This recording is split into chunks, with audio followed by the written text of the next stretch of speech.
Hello everyone, my name is Ryan Cam, and welcome back to the AFI project. Today we're going to be taking a look at The French Connection. This was directed by William Friedkin, who would go on to direct The Exorcist and To Live and Die in L.A., among others. And this is based on a true story. This movie tells the story of two narcotics detectives, played by Gene Hackman and Roy Scheider. They are hot on the trail of a heroin ring which has been running throughout New York. However, they are missing one crucial piece to finally nailing it. That crucial piece is a group of French criminals who are smuggling it into the United States through very classy cars. And because these criminals are just a little too good at their job, it's more than a struggle for these two detectives to try and stop them. When I was doing research for my Scary Mania video on The Exorcist, I came across William Friedkin's name, and I had always heard of him being one of those truly great directors. And so I tried to make a point to watch more of his movies. And, well, things got in the way, and yada yada. But since The French Connection was on the AFI's list, I had to watch it eventually, so here we are. And this is my first time watching this movie, and I gotta say, I was actually quite impressed. I don't think this is a perfect movie, but on the whole, I did like what they did here. It's pretty safe to say that this movie was an incredible success, not only critically, but also financially. As far as the critical stuff goes, this movie was the Best Picture of 1971 at the Academy Awards, and it netted Gene Hackman an Oscar for Popeye Doyle. It's also notorious for that car chase, but I will get there when I get there. First, let's talk about Gene Hackman.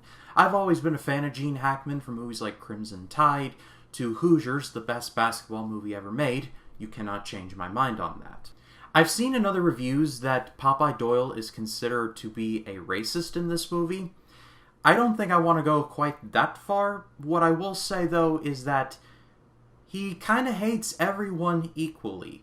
He barely tolerates Roy Scheider. He definitely, for sure, calls some African-American dudes the N-word, which, yeah, that definitely has not aged well.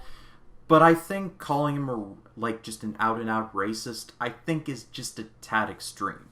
He uses racist language, oh, absolutely.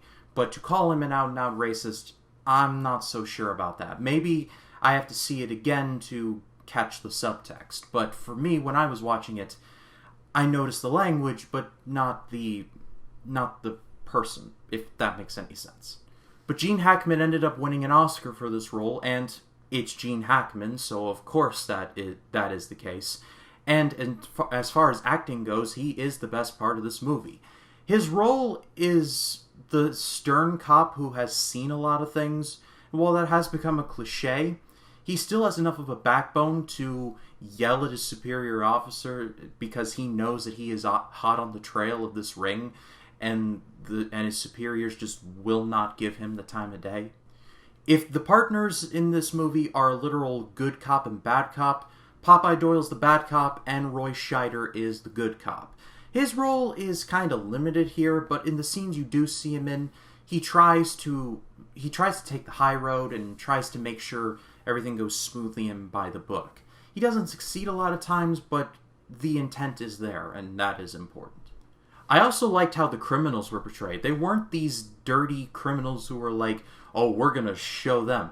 They're very careful with their crimes. Kind of reminded me of Heisenberg from Breaking Bad. You wouldn't pick them out as being straight-up criminals. They treat their criminal empire like a straight-up business. When they're talking about smuggling the cars over to America, they don't use these incriminating terms like smuggle or drugs. They use terms like cargo and other PC language to try and disguise everything. But the reason why everybody has at least a passing knowledge of this movie is that car chase. It's the car chase that people immediately think of when they think of car chases. Now, for me personally, my favorite car chase of all time is in the movie Bullitt, starring Steve McQueen. That chase has everything from the awesome 1969 Ford Mustang 390 Fastback against a Dodge Challenger, which is just a dream team there. It's got Steve McQueen, classic cars. It's got a great sense of story with beautiful music throughout. I could talk about Bullet all day. As a matter of fact, I'm going to review that movie one day, but side road. The car chase in French Connection is just as good, in my opinion, and this is a seriously epic car chase. The camera work in this movie is way ahead of its time. A lot of the shots where it's from the very front bumper of the car must have just blown everyone's minds back in the early 70s, because shots like that must have been considered impossible.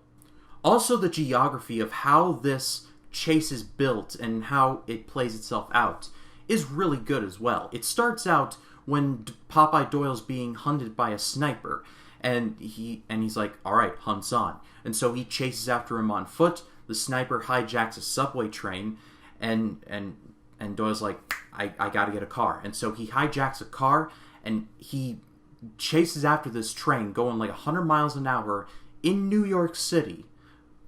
Yeah, that's a recipe for disaster there.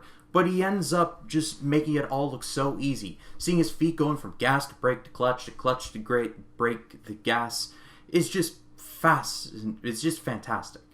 And this isn't like one of the later Fast and Furious movies where everyone just comes off without a scratch. There are some nasty crashes on the part of Popeye Doyle here. He crashes into boxes, other cars, walls. It's bone-crunching stuff, and it sounds more brutal the more you think about it. If you're looking for one scene in this movie, definitely look for the car chase. It's one of the best.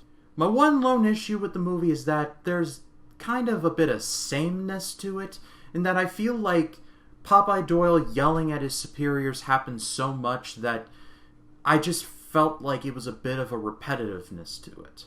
But the rest of the movie is so good that it kind of cancels that part out. And at the end of the day, I highly suggest checking this out. It is a bit slow to get going. I think the first 15 minutes are mostly set up to establish who Popeye Doyle and Russo are and who are the criminals in all this. But once Popeye Doyle and Russo get on the actual case, business starts to pick up. But that is all from me, guys. Thank you so much, as always, for watching. Next time on the AFI Project, we're going from 1971 to 1994. Truly one of the most epic years in movie history. I've already talked about Shawshank Redemption and Forrest Gump.